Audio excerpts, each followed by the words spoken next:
beautiful. It's beautiful. The kayaking on its own was beautiful. The scenery on the sides, it's amazing. The people you meet, it's seriously amazing. But the nature is something different.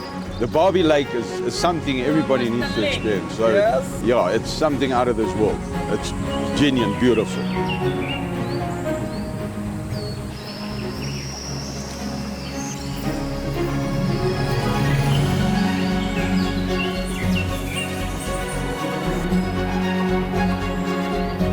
And this is around like 60,000 hectares of the forest.